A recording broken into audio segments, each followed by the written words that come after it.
struggling to find the right tech talent for your project? High costs, limited expertise, and hiring delays can slow down your business. But there's a smarter way: offshore development.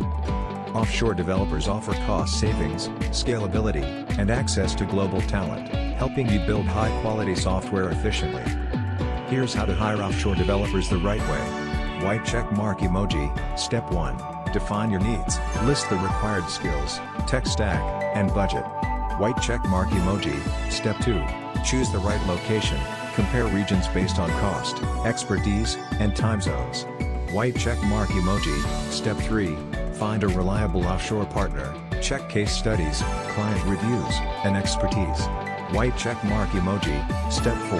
Assess developer skills. Conduct technical interviews and review portfolios. White check mark emoji.